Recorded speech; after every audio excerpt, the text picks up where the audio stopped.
ایک دو کویشچن میرے پاس اور آیا ہے کہ میاں بیوی کی علیحدگی کے حوالے سے کیا صورتحال، مطلب ان کے 2 سے 3 بچے بھی ہوتے ہیں اور گھر میں کسی اختلاف کی وجہ سے وہ علیحدگی میں کر لیتے ہیں، تو ان کے بچوں کی فیوچر میں کیا ذمہ داریاں ہسبینڈ کے اوپر آتی ہیں اخراجات کے حوالے سے، کیونکہ وہ تو انڈر 18 ہوتے ہیں، ناسمجھ بچے ہوتے ہیں، 2 سال 4 سال 5 سال کے بچے، تو ان کے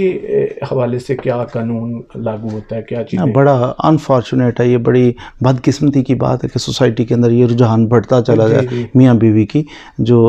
علیحدگیاں ہو جاتی ہیں اور ڈسپیوٹ ارائز ہوتے ہیں، عدالتوں کے اندر دھکے کھاتے ہیں، تو پھر نارملی کورٹس ہماری جو ہیں قانون جو ہے عورتوں کو فیور کرتا ہے، تو بچے بھی 90% میری تو آبزرویشن یہی ہے کہ بچے جو ہیں وہ والدہ کو دے دیے جاتے ہیں، والدہ کے پاس جی بچے جائیں گے۔ کورٹ کا اس کے اندر بیسک رول جو ہے، پرنسپل جو ہے بیسک، جب بچوں کو کس کے پاس رکھیں، علیحدگی تو ہو گئی ہے میاں بیوی الگ، بچے کس کے پاس رکھیں، کورٹ نے جو پوائنٹ دیکھنا ہے بیس جو ہے نا وہ یہ ہے کہ یہ بچوں کی ویلفیئر کہاں پہ ہے، آپ باپ کو دیتے ہیں تو کیا بچے یہاں کمفرٹیبل رہیں گے، کیا بچے ادھر ایجوکیشن ان کی اچھی ہوگی، کیا بچوں کو ماحول اچھا ملے گا، یا ماں کی بیسک چیز انہوں نے دیکھنی ہے کہ بچوں کی ویلفیئر کس میں، فائدہ کس میں ہے بچوں کا۔ تو کورٹ جو ہے یہ میاں بیوی تو سمجھدار نہیں ہے تو لڑ پڑے، تو اب کورٹ سمجھداری کا مظاہرہ بڑا ہونے کی حیثیت سے کورٹ پہ ڈیسائیڈ کرتی ہے کہ یہ چھوٹے چھوٹے بچے ہیں تو ان کا بھلا، تو بھلا نارملی یہ سمجھا جاتا ہے کہ باپ ہے اس نے کمانے کے لیے باہر نکلنا ہے، اس نے جاب کرنی ہے، اس نے بزنس کرنا ہے، تو والدہ جو ہے نارملی وہ بچوں کے ساتھ چپکی رہتی ہے، ماں کا رشتہ ہی ایسا ہے۔ تو اللہ تعالیٰ ان جھگڑا کرنے والی عورتوں کو ہدایت دے کہ یہ مل جل کے رہیں تاکہ بچوں کا فیوچر ڈسٹرائے نہ ہو۔ نارملی بچے ماں کو ہی ملتے ہیں، ایٹ لیسٹ 8 ایئرس تک تو بچے جو ہیں وہ ماں کو ہی ملتے ہیں، بعد میں بھی چانسز زیادہ ماں کی فیور میں رہتے ہیں کہ بچے ماں کو مینٹیننس کی جہاں تک آپ بات کرتے ہیں تو مینٹیننس دیکھا جاتا ہے کہ فائنینشیل سٹیٹس کیا ہے ہسبینڈ کا، کہ جو لیڈی اور جینٹ ان کے آپس میں میاں بیوی کا تنازع کھڑا ہو گیا، سیپریشن ہو گئی ہے، اب دیکھا یہ جائے گا کہ یہ جو ہسبینڈ ہے یہ بچوں کو کتنا پے کر سکتا ہے، اس کی کیپیسٹی، بچے تو اسی کے ہیں نا، اگر اس کا اسٹینڈرڈ آف لائف جو ہے وہ بہت اعلیٰ ہے، لیٹ سپوز وہ 1 ملین ارن کر رہا ہے پر منتھ، ایک 10 لاکھ روپیہ اس کی پر منتھ، اب ہم کورٹ یہ دیکھے گی کہ 10 لاکھ اگر پر منتھ کما رہا ہے تو اس کے بچوں کا لائف سٹائل کیسا ہونا چاہیے، اگر اس کے مقابلے میں ایک مزدور ہے تو اس کے بچے ہیں، تو کورٹ یہ دیکھے گی کہ بھائی وہ ارن جب 20,000 کر رہا ہے پر منتھ تو اس کے بچوں کا لائف سٹائل بھی ویسا ہونا چاہیے، یہاں سے یہ نوٹ کیا جاتا ہے۔ یہ بندے پہ ڈیپینڈ کرتا ہے کہ وہ اس کی کورٹ اس کی انکم کو دیکھ کے فیصلہ کرتا ہے، انکم کو دیکھا جاتا ہے کہ اس کی پر منتھ انکم کتنی ہے اور یہ کتنا ارن کر رہا ہے، اس کے بچوں کا لیونگ سٹینڈرڈ کیسا ہونا چاہیے، ادھر سے پھر۔ صحیح سر، یہاں پہ ایک سوال میرے ذہن میں آ رہا ہے کہ اگر کورٹ اس کے اوپر فیصلہ کرتا ہے تو کورٹ کو یہ چیز کیسے کنفرم ہوتی ہے کہ یہ بندہ جو ہے یہ اتنی حیثیت کا مالک ہے یا اس کے اوپر یہ پراپرٹیز ہیں، اس طرح سے معاملات، کیونکہ لوگ تو عدالتوں میں اکثر جھوٹ بولتے ہیں، تو یہ چیزیں کورٹ کیسے فائنڈ آؤٹ کرتا ہے ان چیزوں کو؟ یہ ہمارے جو ہے نا فیملی جج، ان کا کوئی اسٹرکٹو سینس ہو، ان کا یہ نہیں ہے کہ ضرور انہوں نے ثبوت وغیرہ دے کے، یہ چاہیں تو اسیس کرتے ہیں، اسیس کرنے کے بعد یہ فیصلہ کر دیتے ہیں کہ لگتا ہے کہ اس چیز پہ بھی آ جاتے ہیں، لیکن یہ برڈن آف پروف ثابت کس نے کرنا ہے، جس کو خرچہ چاہیے۔ عورت اگر کرتی ہے، عدالت میں کیس کرتی ہے کہ جناب مجھے اتنا خرچہ دلایا جائے، تو کورٹ کہتی ہے آپ ثابت کریں کہ اس کی پر منتھ انکم اتنی ہے، سپوز وہ ثابت کرتی ہے کہ جناب اس کی یہ پراپرٹیز ہیں، اس کی زمین جو ہے وہ 10 مربع زمین ہے اس کی، تو کورٹ اسیس کرے گی کہ یہ امیر آدمی ہے، کہے گی کہ جناب اس کے اتنے گھر ہیں، اس کے اتنی شاپس ہیں جن کا اس کو پر منتھ آ رہا ہے، تو اسیس کرے گی کورٹ۔ یہ جاب کرتا ہے، یہ تو اسٹیٹ بینک میں جاب کرتا ہے، یہ تو پروفیسر ہے، یہ تو پائلٹ ہے، یہ ڈاکٹر ہے، تو پھر ادھر سے اسیس کرے گی کہ ڈاکٹر کی پر منتھ یہ مل جاتا ہے عام طور پہ ریکارڈ کے کسی بندے کا، اگر سپوز وہ بالخصوص اگر وہ گورنمنٹ امپلائی ہے تو اس کو کورٹ کہتی ہے لائیں جی اپنی سلپ لے کے آئیں کہ آپ کو سیلری سلپ، آپ کو کتنی سیلری ملتی ہے، وہ آپ ادھر سے اسیس کر سکتے ہیں۔ تو یہ برڈن جو ہے ثابت کرنے کا یہ عورت پہ ہوگا کہ آپ ثابت کریں، کوئی ثبوت لے آئیں کہ اس کی کون سے سورس آف انکم ہے، کتنا ارن کر لیتا ہے، ادھر سے اسیس کر کے پھر اس کے مطابق لوگ ہی بتا دیتے ہیں، سارا فیملی کے ممبر ہی بتا دیتے ہیں کہ بھائی اس کے یہ معاملات ہیں، یہ ایکٹیویٹیز ہیں، لوگ بتاتے ہیں، پھر ہمیں کچھ نہ کچھ اس کے ڈاکومنٹس بھی پیش کرنے پڑتے ہیں تاکہ کورٹ کو بھروسہ آ جائے کہ واقعی اس کے پاس اتنی پراپرٹی ہے، اتنی انکم ہو رہی ہے۔ سر ابھی ایک میرے پاس اور کویشچن ہے جو اس سے ملتا جلتا ہے کہ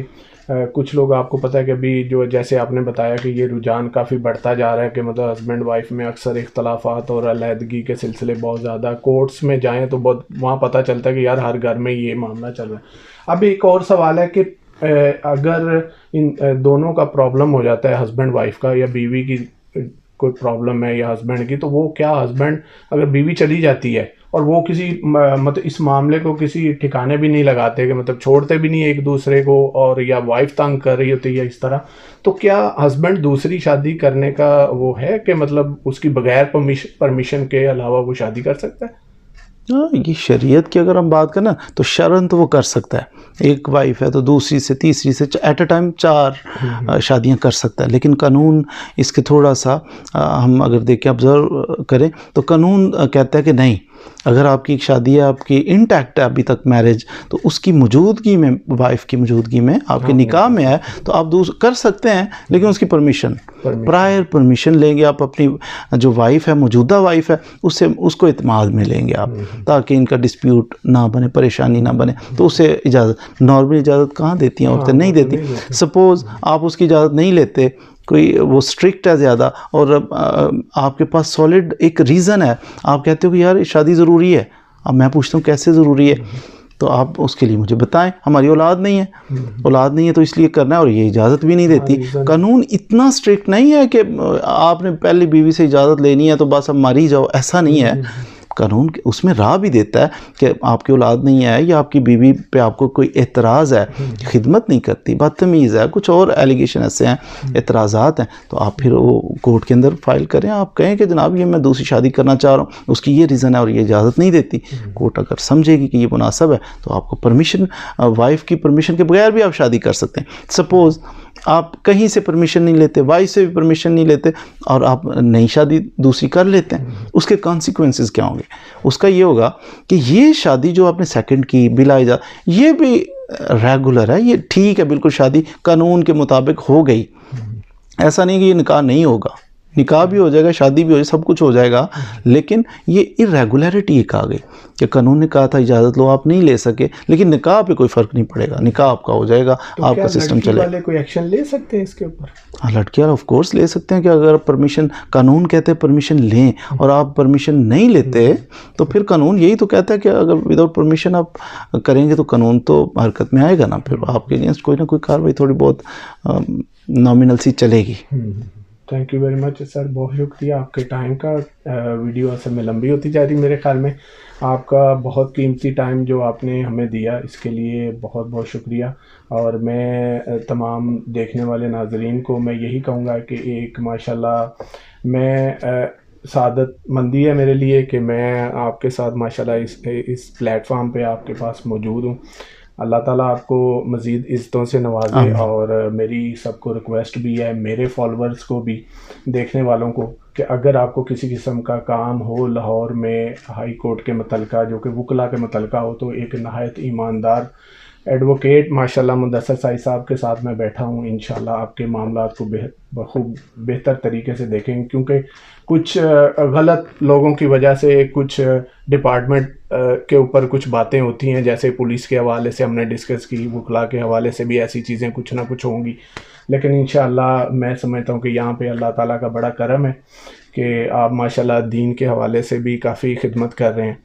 تو میں فالورز کو یہی کہوں گا کہ آپ کے ساتھ زیادہ سے زیادہ محبت پیار جو ہمارے ساتھ لوگ کرتے ہیں, بہت شکریہ ان کا.